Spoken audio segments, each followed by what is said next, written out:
Happy birthday to you. Happy birthday to you. Happy birthday, dear the Butter King. Happy birthday to you. Thanks, boys. Woo.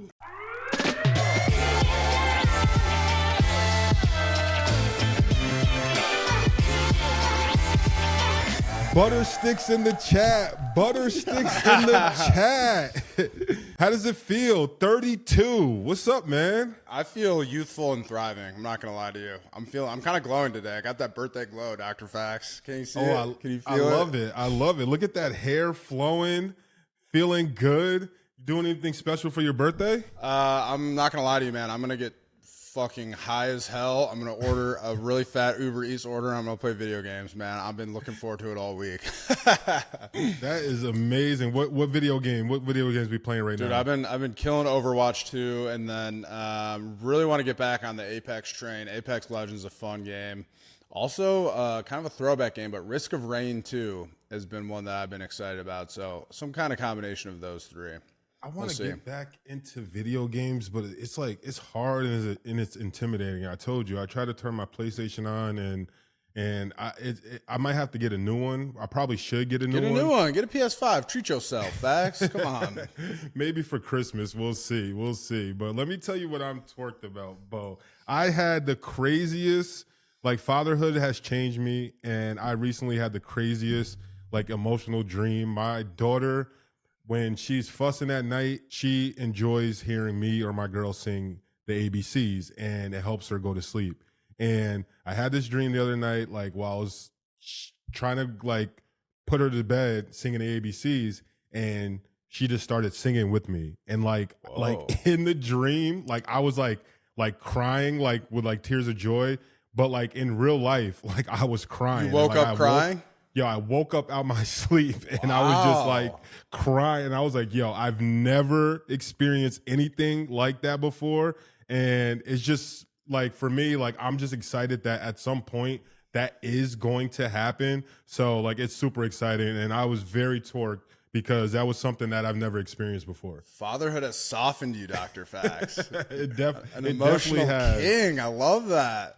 I'm for it though. I'm all about it too. As men, we need to show our emotions more. So I'm a big fan of that. Let those emotions fly, Nate. I'm into it, man. Well, you guys kind of stole my thunder for Torque Talk a little bit. Not surprising, but I'm torqued about my birthday, boys. I'm 32 years old, and as you should, man. Hell yeah! And when you get older, does it feel? Honestly, dude, it's just another fucking day, man. And we're out here, we're recording. The thing about your birthday though is just an excuse to do whatever the fuck you want. So today I'm gonna be just the biggest piece of shit. I'm gonna order Uber Eats. Yo, you're maybe hilarious. Twice. It's gonna be awesome. You know why you're hilarious? Oh, I mean, I guess it's all grouped into the same thing. When it hits your sign season, you can do whatever the fuck you want. And then when it's your birthday, I'm just looking for an excuse to do whatever the fuck I want, whenever the fuck I want to do it. Okay, we got some major holidays coming up. So does Thanksgiving, Christmas, and New Year's count in any of those? Christmas, you kind of got to do what Christ would want, you know? Okay. Thanksgiving is just an excuse to eat whatever you want. You can't really wild out on Christmas, bro. You know? Oh, I'm happy to hear you say that. That's so funny. But man. If you're Jesus Christ and it's your birthday on Christmas, then you can do whatever you want. Oh, my goodness. Yeah, that's funny. That's all funny. right, Fax. Let's talk some football, man. So we're getting to that time of the year. A lot of good college football games last weekend, some pretty exciting ones.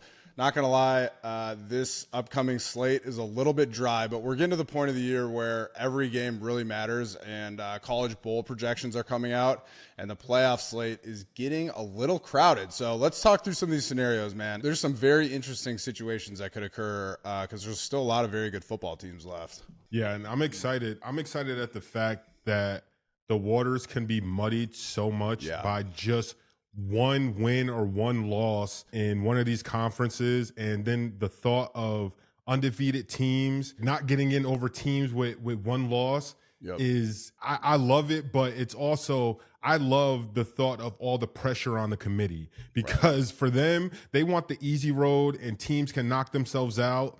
But this year, it's going to get real sticky. But we're going to see. And everyone quietly hasn't been talking about Alabama. But Alabama has a road and a schedule left that if they run the tables, they're going to get in.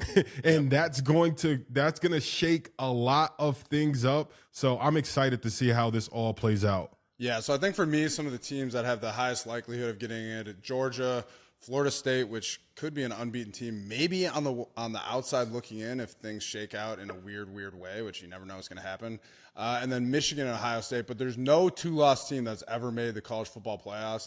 And I think I would basically expect that trend to continue. I'd be shocked if a 2-loss team makes it in, especially with how things are looking right now, you know? Yeah, definitely. I wonder. And then there's a couple of scenarios out there also where Washington runs the tables and they maybe don't get in. And the thought of the Heisman front runner not being in the Final Four, you would think that no way in hell college football would they would allow that or want that. But if they're going to be true to their system, it's going to be interesting to see what would happen in that type of scenario. Yeah, and the current Heisman, front runners are Penix Jr. from Washington, Beau Nix from Oregon, Jordan Travis from FSU, and J.J. McCarthy from Michigan. So, and also, I mean, Marvin Harrison Jr. is in the mix as well from Ohio State. And it's kind of that point of the year where the Heisman hopefuls who are all playing well on these really good teams, like if they have a Heisman moment, that kind of momentum can help spur your team towards the college football playoff as well. So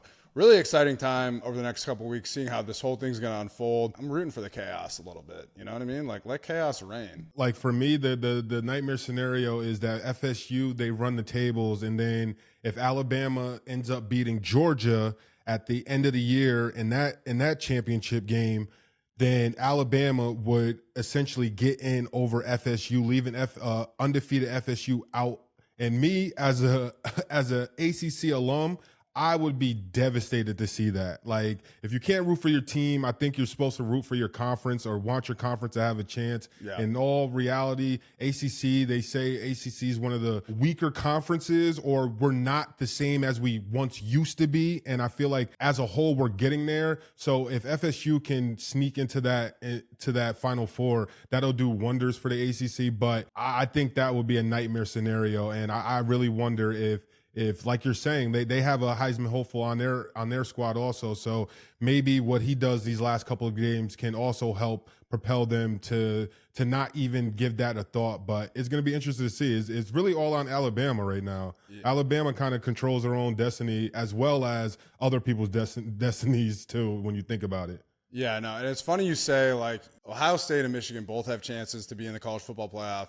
I'm a Badger, former Badger. Wisconsin is not going to be in the college football playoffs. Am I rooting for Ohio State and Michigan in the college football playoff? Like, would I? I don't, dude, I actually think I would rather have Michigan, who is like one of the more hated teams in the country right now, do well in the college football playoff than Ohio State. And maybe that's stupid of me to say, but it's kind of how I feel. And then that whole thing, think about a team if they go undefeated or they have the resume, is just, what if you really think that the sign stealing, if you really believe that made a difference and that like the players kind of should be punished or they shouldn't have a chance to go in that, like, I wonder if any of the people who are voting are kind of thinking about that also, because it looks like Michigan's going to run the tables. And whether we like it or not, if the public likes it or not, that's probably what's going to happen. Doesn't matter who the hell's coaching them. The kids, they can play ball.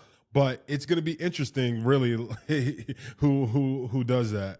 Yeah, and that's a good point. I mean, thanks for bringing that up, Fax. Let's talk about Michigan Penn State, because this was a big game for us last week. Big game in the Big Ten. I kind of loved it because it was a really physical game. It felt like one of those late season Big Ten games that I'm watching, and I just have flashbacks a little bit. I'm like, holy shit, like these dudes are out here grinding. Like, I'm trying to think. I played at the Big House before, and I've played at the Horseshoe, and I don't know, man. There's something about like the November games in the Big Ten where it's like kind of overcast, it's pretty cold out, and then it's just a bruiser of a game. Like, this is the stat I want to read out. Blake Corum, 26 carries for 145 yards and 2 TDs. And then there's a fucking amazing photo of just kind of like his face super zoomed in.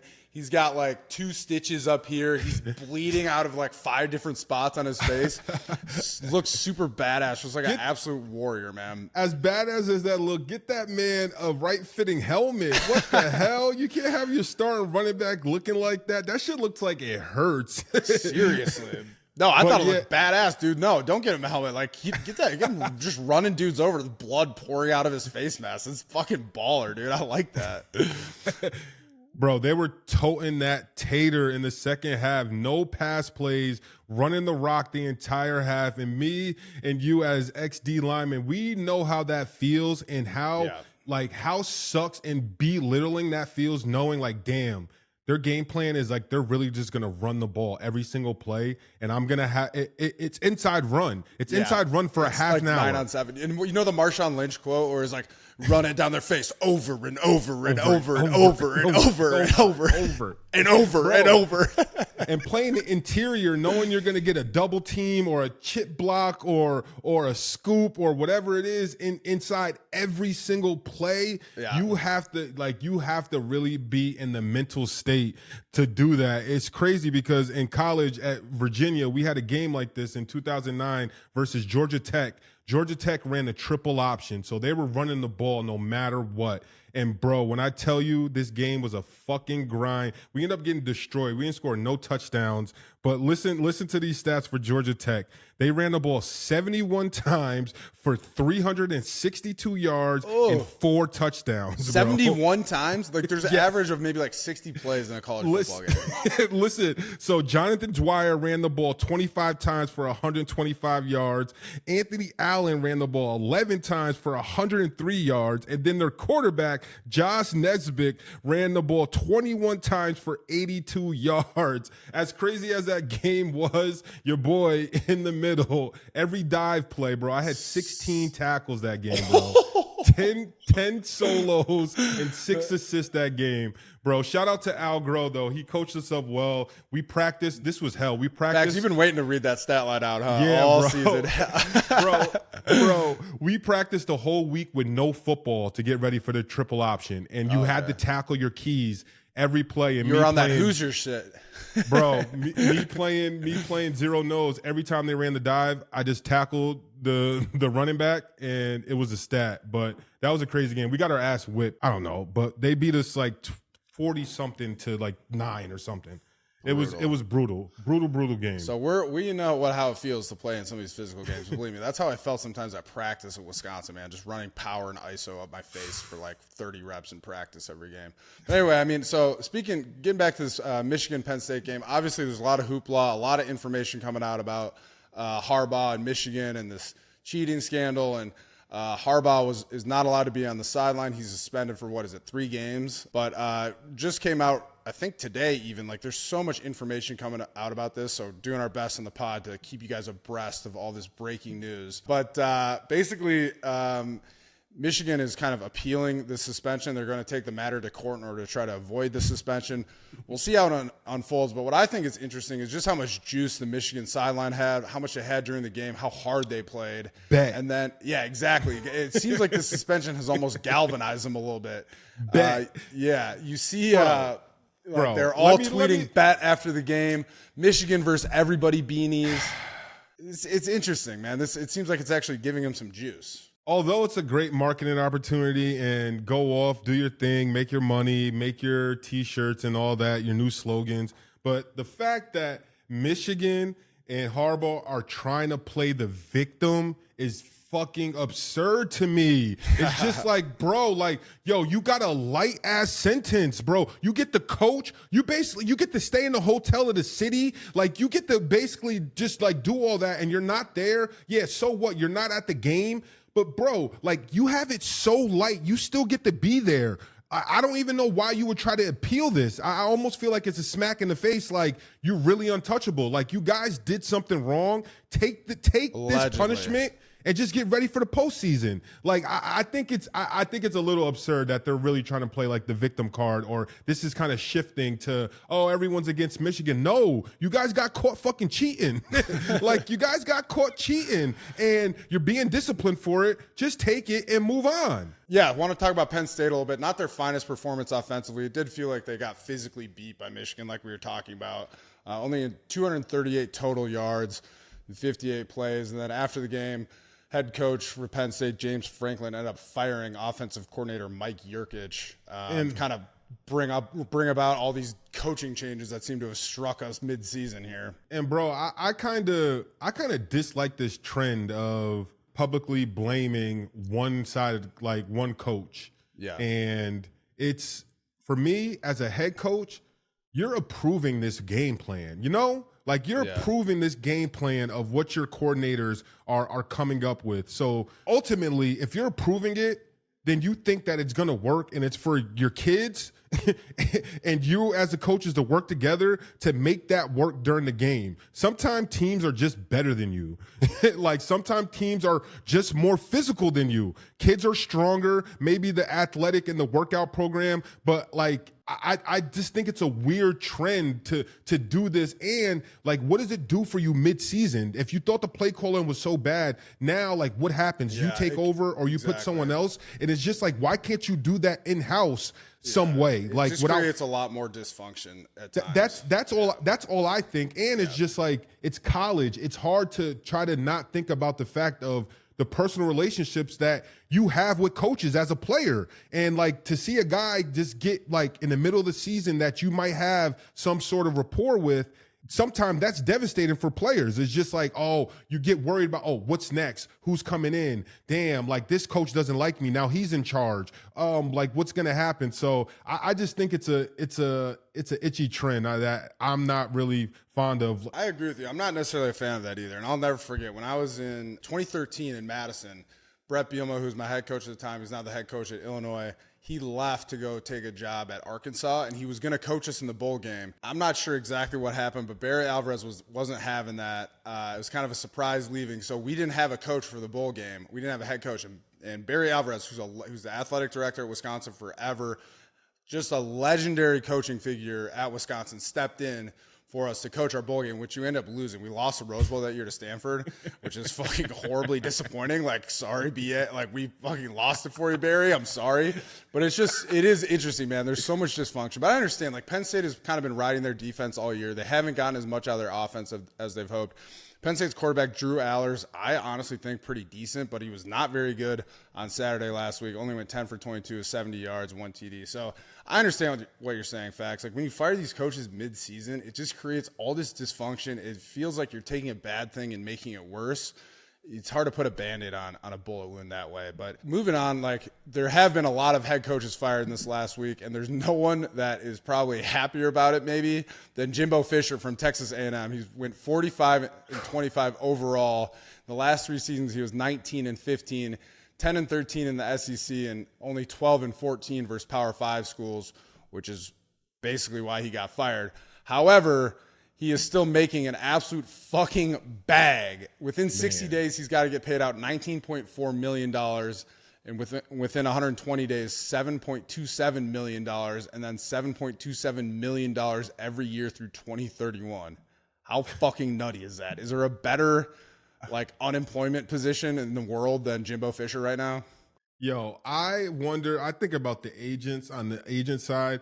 Being a coaching agent, like, it's a way smaller pool, like, of people, but damn, like, crazy. Bro, $23,000 a day he is owed for the next 8 years. Insane. Like, so if he just wants to go fishing, to not coach, to do nothing, like, to chill with his family if he wants to, but the kicker is, if he wants to get another job, that check is still coming. That is wild to me, bro. That is wild to me. I want to go through it because I was looking this up. I was like, this is insane. Like, has there ever been a situation like this? And so did a little bit of research. And by did a little bit of research, I mean, thank you, Fauché. Some other coaches who have been fired with big-time buyouts. $15 million to Scott Frost. $11.4 million to Jeff Collins, fired from UGA in 2022. $15.5 to Brian Harsin, fired from Auburn in 2022. Coach that I love and who I know really well, Paul Chryst, was fired from Wisconsin in 2022. He's getting $11 million. $8.7 million to Carl Durrell, fired from Colorado in 2022. How wild is this, man? It's like these teams are making so much money, and I feel like they're spending all this money on all these coaches that aren't even coaching. It's hard to wrap your mind around it, man. That's why Arizona's about to go bankrupt. Their whole athletic program about to be out the door, spending all this money on coaches and all this other stuff. All right, take a deep breath, Dr. Fax. We're gonna have you lead us on our Fast Fax segment where you take us through some viral segments and quick hitters. You ready? I am ready. Here we go. We're going to start this week's Fast Fax off with fancy footwork. A player from Texas A&M during the Texas A&M versus Mississippi State game, after catching a touchdown pass, him and his teammate do the dance we think is called the slick back, and it's a new age moonwalk, and they literally look like they're gliding. And the craziest thing about this dance is the movements that they're doing it with cleats on. Exactly. On I was grass. going to say, insane. How do you not stick your feet in there, man? They're doing it on the sideline too. It's awesome. All the way down the sideline. It's sick. Like in unison. Shout out to them. Next thing in Fast Facts, we're moving to Washington. Washington player, after interception, easy pick six, he does the Deshaun Jackson, drops the ball short of the end zone. I cannot believe this is 2023 football, and every team gets a teach tape of not to do this, and this happens. I can't believe it. Like, just you go from hero to zero so quick. If you just take two more steps, bro, two more. Why are you so, like, people who do this, I don't understand why you're just so, like, ready to celebrate or whatever it is. I don't get the thought process behind this even happening. Secure the bag, and then it's brutal. The camera just zoomed in right on his face, and he realized you could watch it in real time as he realized that he fumbled it and didn't get the score. Fucking brutal. Speaking of fumble, this is a better play. An old lineman scoops up an offensive fumble and then proceeds to throw it for a touchdown. Shout out to Cooper Munford for that. What do you think about that, Beau? Dude, I watched this play like 5 times, and I was like, I got to find a fucking rule book, man. I didn't even know this shit was legal, but it was. Great heads-up play from him, man. Got a fucking passing touchdown under his belt. What a great job. Have to shout out Kenneth Grant. He can fly. 340-pound D lineman in the Michigan Penn State game. He had a chase down tackle, and that man, once you realize how big he is and how much he weighs, to see him make a play like that, I know all the scouts and recruits, they love hustle plays by us big D linemen from the inside. So I was happy to see that and realizing that was a D tackle making Facts. that play. I want to see the NFL next gen stats on that. How fast was Big Boy going? He hit like 30 yards to kind of open up. Super, super impressive. Shout out to Ben Herbert, strength coach for Michigan, was my strength coach at Wisconsin. And to finish off Fast Facts this week, Deion Sanders, he does not break up fights during practice at Colorado. He actually keeps tallies of who wins the fights. How do you feel about that? Dude, I fucking love that. We would always joke because we fought a lot in college, and like even in the NFL, you get in little scraps at practice. We would always joke that they have like a fight cut up tape somewhere of like all the guys and on like because they, you know how it is, like if there's a scuffle in practice, they'll cut the tape off early. Yes, you know so what I mean. can't They don't see want exactly. They don't want anyone to see it, but you know those video guys have like some big giant edit over the last 20 years of all the football fights. I'd pay good money to get my hands on that. Hey, NFL video guys, make a cut up tape of fights, like unseen practice fights, bro, and put it out. Yeah, We sell wanna that see shit it. like DVD bootlegs out of the back of your truck. I would pay good money for one of those DVDs. Me too, for sure. And that's gonna end our Fast Facts this week. All right, let's look ahead. We got a pretty big slate this weekend. It's kind of that point of the year where you get some non-conference games from SEC teams. But there's actually a pretty good one in the Pac-12 here. Number 5, Washington at number 10, Oregon State. I think the most surprising thing for me looking at this facts, Washington they're underdogs, 1.5 to 2 point underdogs, which is crazy to me, man. They got the Heisman forerunner here in Penix. Oregon State is a pretty solid team, though. It's just, I don't know. It's really surprising. That kind of struck me a little bit. What are you looking forward to in this game? This is a Vegas trap, I feel like. But who knows? Oregon State is a team that, again, like at the end of the year, you always hear about them kind of upsetting. And this is the weird thing about Vegas and lines. It's going to blow my mind if they're right about this. Like, it doesn't feel like it's going to be right, like barring any injury, or maybe they know something that we don't know. But Penix on the field does not look like he's going to allow that team to lose. Honestly, I just don't see it. Like, he showed us time and time again, he's battle tested. He plays the game to the final. It's not over till it's over. And he's a guy that you feel like the way he can throw the fucking rock, you're in every game. You're honestly in every game, no problem. So this is just crazy to see the line. But I'm excited that we have a game, again, that's going to have huge college football implications. And Oregon State can really fuck the party up if they win this game. Yeah, and this is a make or break game for Washington. In reality, they pretty much have to remain undefeated in order to have a chance at the playoffs. And you talked about, you know, a college football moment, also a huge Heisman moment for Penix, trying to secure this Heisman spot. And Washington's coming off a pretty big win over Utah. They beat them last week 35-28. So should be a good game. But Oregon State is no slouch. That's why they're favored in this game. I don't quite get it, but dude, Vegas, they know what the fuck they're doing, man. But Oregon State's coming off of a 62-17 win versus Stanford. So like I said, they're not slouches either. Should be a good matchup, Fax. We will see. All right. Cam Brate, always happy to have him on. Not his finest performance over the weekend. We'll see how he bounces back this week. Have him on for the FnK Parlay. Welcome on, Cameron. Welcome on, Cam. I told Cam it was going to be strictly business today. And Cam, I love your outfit. Thank you, guys. I'm here. The picks are in. A little late. My model was malfunctioning a little bit with all the data I was putting in, but we are back and we are locked and loaded for a big week. In which way? I mean, it's just like a big week, a big opportunity for all of us to, get better and continue to make some good money on these picks, right? Hell yeah, brother. Fuck no. Fuck no. Fading. I'm fading for the rest of the year, bro. Honestly, fading. I was looking at this week's board sucks. This game, dude, college football this week is so bad. The only good game is Washington and Oregon State. Which is sick. That's going to be a sick game in Corvallis. Like Washington underdogs, Cam. I know you have to go, dude. That's my first pick, lock of the week. I'm going Washington, dude. Money line. I like Washington plus money 2.5. line or no? Okay. No, I'll take the points, man. You got to take the points. DJ Ukulele sucks, man. And that's what makes me wonder. You think I think Penix? You think he might be hurt and they know about it, or I don't know. I bro. watched the whole game last week. He looked great. That's what I'm saying. I'm like, what the hell do they know? Dude, but Vegas so does talented. this shit. I know. I think they're literally just banking on the fact that it's fucking hard to win in Corvallis, like against a good Oregon State team. Yeah. But I mean, Washington's good, man. Penix is good. I'm taking the Huskies, dude. I'm betting Iowa. I'm going over. I gotta go back to it, man. Jason. Dude, Illinois at Iowa. Illinois' defense is so bad. They've been playing horrible. They just gave up like 45 to Indiana. Indiana's a good team. You got to look out for them in the Big Ten. Iowa's shown that they're not with going over the total. They literally need the ball instead of scoring. I'm expecting a pick six and a punt return touchdown. I'm not expecting Iowa's offense to do anything. I'm expecting Iowa's quarterback to potentially throw a pick six. I think the over, dude, it's at 30.5. Bro, your thought process is baffling. We're banking second lock of the week. We're going Iowa, Illinois over 30.5.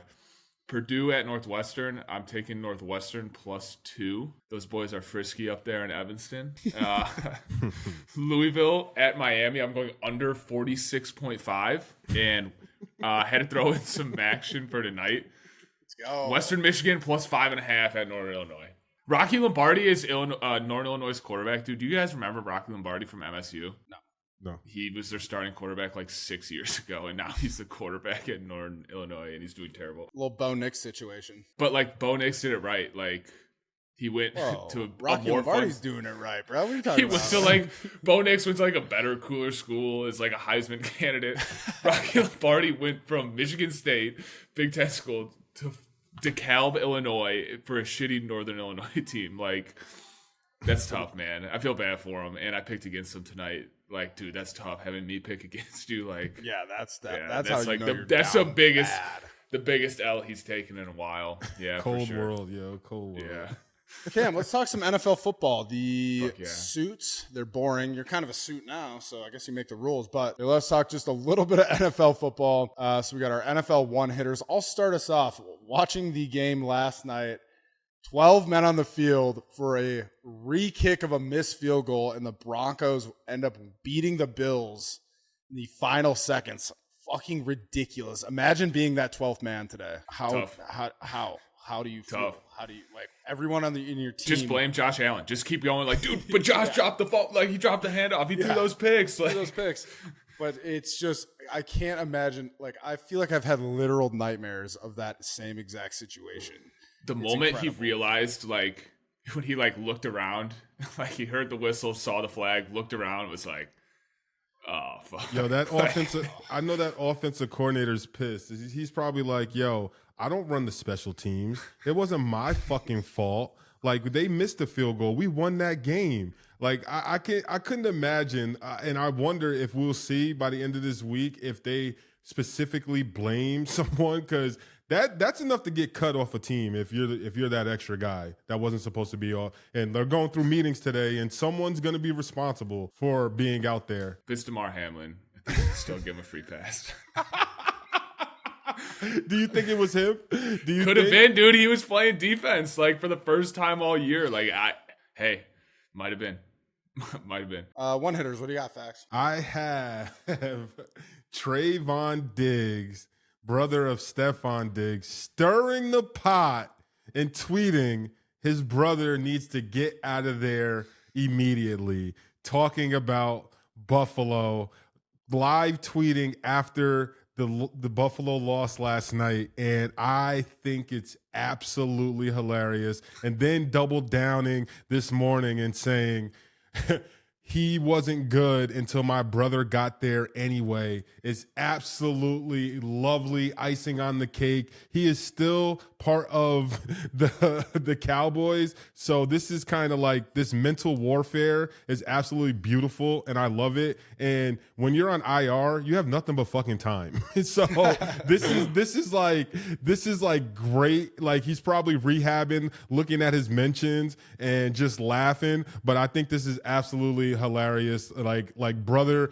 like sibling rivalry or stir up or instigating. I'm here for it. I'm here for it. Love it. Yeah. Stephon Diggs is so good too, man. Yeah. Yeah.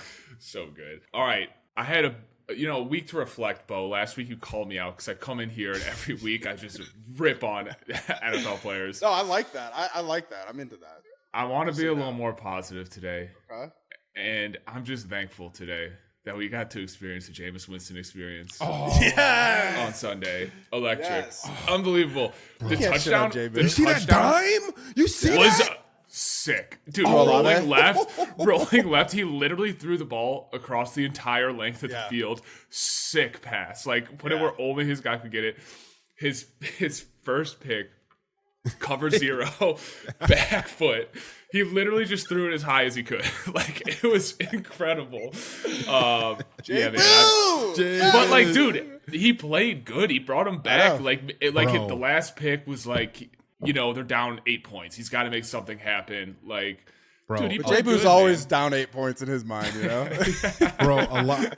And his number one fan is Olave. Had no catches until J-Mo got in, and then went fucking off. Look at the receivers for the Bucks, like when Jameis played. Like, bro, and the craziest thing, receivers go crazy.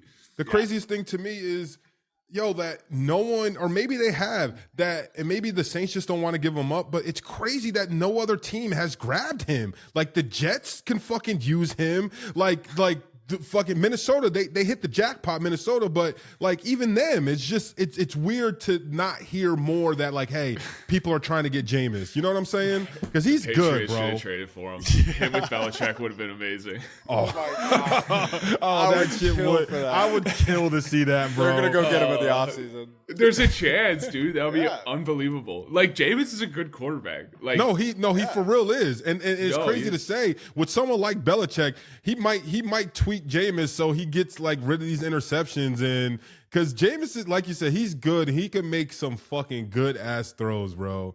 And he's athletic, and he's charismatic. Like, he's a likable guy. Like, I feel like that goes a long way for a quarterback in the NFL. So, but like you said, I was excited to see him get in. Like, it's like, I'm sorry Derek Carr got hurt, but as soon as I seen that, when we were live watching, I started screaming. I was like, yes, Jameis is warming up. I was going crazy. I was watching him warm up, and I was laughing. Like, everything he fucking does just kills me.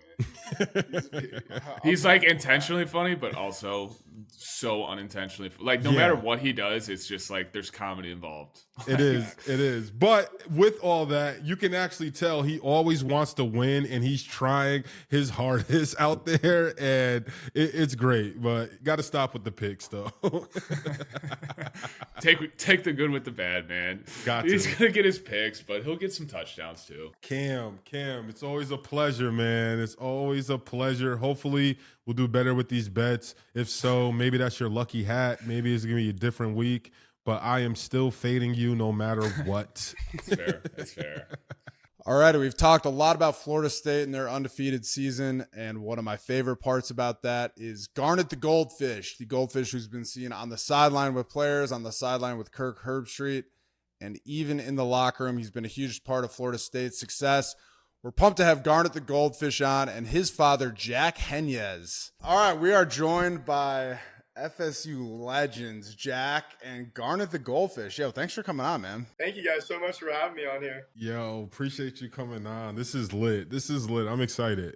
Yeah, we've been talking about you and Garnet a ton on the pod, just so you know. But this is my biggest question for you right now. Is Florida State's undefeated. They're having a really good year, playing really well, Heisman hopeful. How much of their success can be attributed solely to Garnet the Goldfish? So at first, I knew going into the season we had a pretty good squad coming in.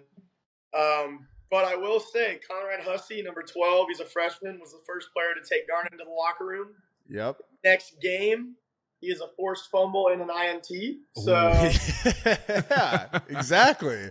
Everything Garnet touches is gold, man. He's the golden goldfish. The magical goldfish. That's fire. I mean, but seriously, we see you bringing him on the sidelines. He's obviously in the locker room. He's, you got Kirk Herbstreit holding the bag. How can we get the origin story of Garnet the Goldfish? We really have been dying to know how this all came about. So the origin truly is, I have an internship through Red Cup News. So it's kind of like Barstool Sports, kind of similar. Okay. And I've been lucky to do interviews all around most of the Southeast. And last year I thought, what's something I could do to build my own or his own, idea or something that's not just me doing interviews, but also something that can build weekly. With my summer classes last summer and then going into fall, it was a little bit too short notice of a window. So I kind of put the idea on the back burner and then came back to it this May. I was lucky enough to get to travel up to the Kentucky Derby. I thought I was bringing a date from Florida State. She ended up missing the flight. Oh. I was a little hurt. And I was sitting at a bar with my parents before getting on the plane. And I said to them, well, shoot, I could have brought a goldfish easier. And they did indeed laugh, and then I said to them, but no, seriously, I'm gonna bring a goldfish to all the games next year. And of course to that, they said I'm crazy, just along with anybody else who I brought the idea up with. And then from there, really the rest is history. I mean, if he keeps swimming, we keep winning. So I love that. Sounds like a good tagline right there. It is, and that could bring me to my first question. Have you guys thought about any type of merch, or have you gone that far yet? So he does indeed have merchandise on his website through Garnet the Goldfish's Instagram and as well on Facebook right now. That's to help because at first there was no funding. There still is not funding. It's just trying to pinch every penny that I work at Publix, by the way, which, shout out Publix. Shout out Publix. That's how I've been able to afford fish food so far is between class and work, you just keep it going. But you're a single father, Single father trying to afford fish flakes. You gotta get Garnet the Goldfish Amazon wish list, bro, and put some food and things like that on there for sure. That guy, he deserves it for sure. Yeah, we gotta get Garnet a NIL deal, man. Come on. Great. I did met with one of our Rising Spear NIL the other day to help them take photos with a couple of our other athletes from different teams. But it's all just been a lot of fun. So the merchandise, people he's got to have shirts. So we got his logo, all that out there. I could get that to you guys, and as well. as of like the past couple of days, he's going to officially have licensed merchandise through the university itself. Oh, fire. So it's all beyond me. It's just him. I used to be the father. Now he says I'm his manager. I don't know. Like, yeah. I love it. I love it. Here's a question for you. Conspiracy theorists on Twitter are saying that there are multiple Garnet the Goldfish. He's been spotted all over the place. You care to comment on this? Even when I got on the plane to Pittsburgh and I said, gentleman, he asked me if I was the imposter. Oh, wow. I was like, if I'm going somewhere in life where I'm being asked if I'm an imposter person with a goldfish, I must be doing something right, or at least he's doing something right. But different people have offered me to bring, like, you know, Garnet is just Garnet, so he needs gold or Goldie, like a girlfriend. Yeah. And, like, honestly, thank you so much, but like Garnet's kind of chilling right now as a single bachelor. Yes. He's got options out there. I love that. When it comes to, there's a lot of fish in the sea, you know. But when it came to, we had the North Florida Fair was in town, and I was like, oh God, because of course the fish game is there, so there's hundreds of kids walking around with goldfish in bags. Oh wow! Like, I knew going into the game this weekend, I was like, dude, I'm probably gonna see other goldfish. But dude, you started a revolution, man. Yeah. Florida State goldfish in a couple of years. Never had a pet goldfish before either. I was a dog person growing up. So. Oh wow, you're fully converted now, huh? Yeah.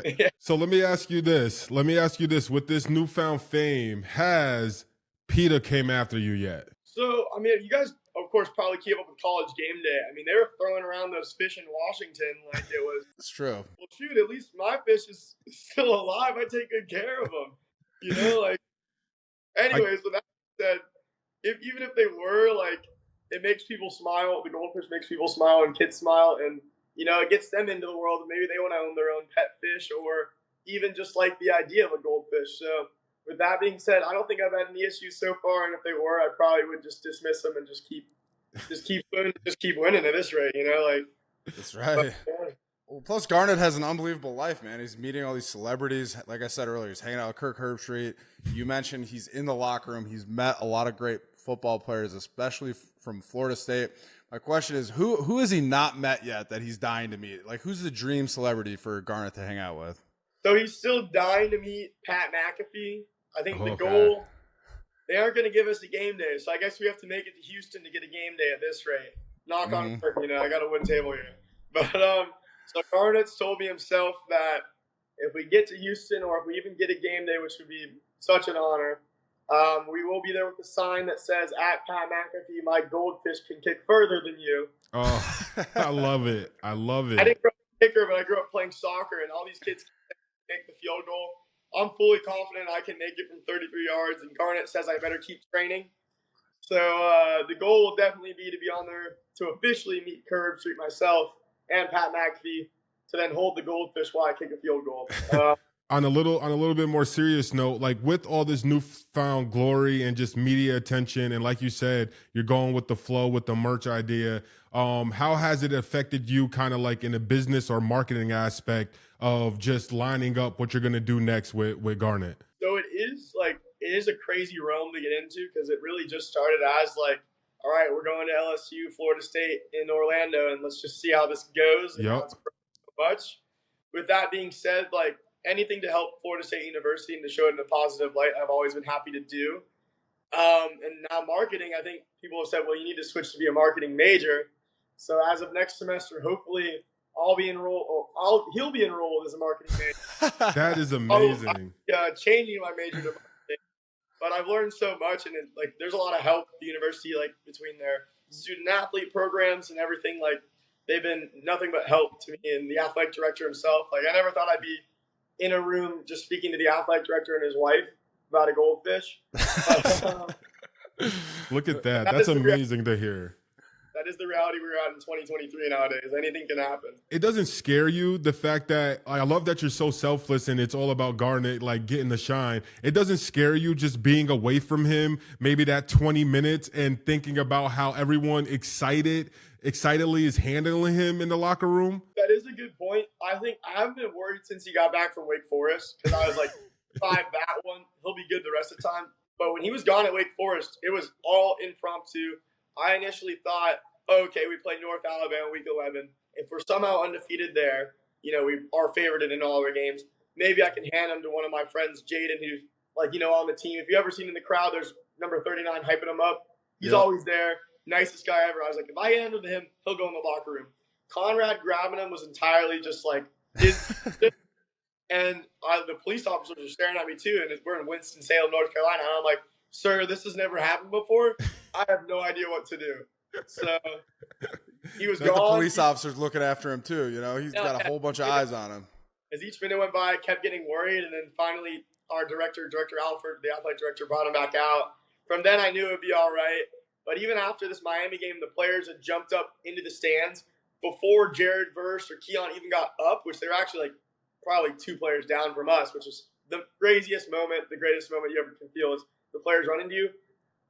One of the players had already asked for the fish. So I didn't even get to enjoy the celebration with him before he was already rushed away on the field this time. That's amazing. Of course, as the stadium clears out, now all the students are coming down and some parents and band members, and they're like, well, where's the fish? We want to take a photo with him. And I'm like, I'm sorry, but he's in the locker room. It's beyond me now. He's like a player. One more question for you before we let you go here. I want to know what the plan is when Florida State wins the national championship. How are you and Garnet going to celebrate? Because you have been a major factor in spurring them to an undefeated season so far. So I have talked to Miss Tammy, Jordan's mom, so Jordan Travis. We've gotten to be good friends over the past few weeks just through the whole saga of it. She's such a nice lady. So with that, I'd hope that I don't even know if she's going to be allowed in the locker room. So I know Garnet will be in the locker room. I don't know about myself, but I'm not the most important part of this. It is just Garnet. So I just hope to be at the game. People have been trying to help me fundraise to get to the ACC championship game. The goal, I guess, is for them to have a tank in our trophy room. Oh, hell yeah.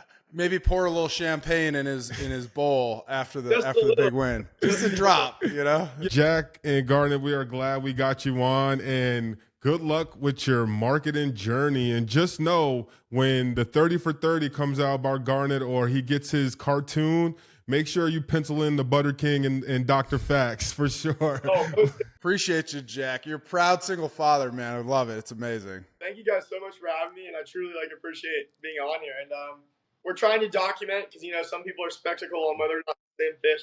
I've kind of documented small clips, bits and pieces.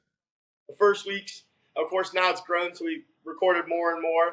But this will definitely be in the entire saga of it. So. Love it. Love it. All right, what a fucking legend. Thanks a lot, Jax.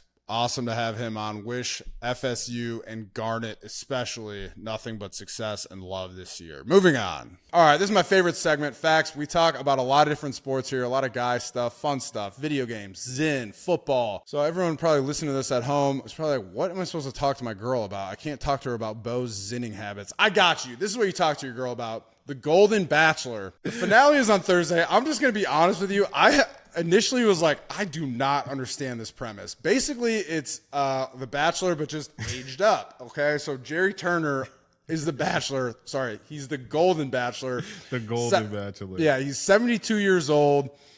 The show has got kind of a lighthearted feel to it. It's not quite as sexualized, which I'm not necessarily a fan of. But my sources tell me that Jerry Turner is a pretty cute old man. All I've seen, my tape, when I watch the tape, is that he's very emotional and he cries a lot. So it's certainly a softer side to The Bachelor. This show is interesting. My girl actually does watch this show, so I pop in here and there. And I see a few scenes, and recently she was watching. It's about to be the finale, so they're doing the recap show, behind the scenes, and it's just funny to see older people are thinking about your grandparents doing something like this. And it's actually, I don't want to be depressing, but it's actually kind of sad. It's just I wouldn't want to be that old. And depending on I don't know, we the love full love backstory. On this pod, bro. No, I understand that. But also just like you're saying, to put yourself through that emotional like trauma. I feel like you fought like I can imagine you like a lot of these girls once you spend enough time together doing fucking expensive shit that they're all paying for and doing all like, of course you're gonna love that like with multiple people, and then you have to choose and then make someone feel embarrassed. I think it's just crazy, bro. Well, I think what the producers really need to do to get eyes on this show, take Jerry Turner, just how he is right now, and put him on the next season of Bachelor in Paradise with all the 20 to 35-year-olds, because Bachelor in Paradise is a straight up horny show. So let's just get my man Jerry a little prescription for the blue pill, pop him on the normal Bachelor in Paradise cast, and just let him go to town and see how it does. I think that'd be fucking must watch television, dude. Golden Bachelor. They need love too, bro. And to finish the show, since it is your birthday, bro, you can have at the end of the day today. Oh, wow. At the end of the day, when it's your birthday, you can say whatever you want and do whatever the fuck you want. And that's exactly what I'm going to do today, guys. Kind of like I don't already do that every day, but. And there it is. That's Fax and the King this week, guys. Make sure you tune in every week, every Wednesday. Fax and the King on all social media platforms. Make sure you like, comment, and subscribe. And we appreciate you for tuning in. See you next week.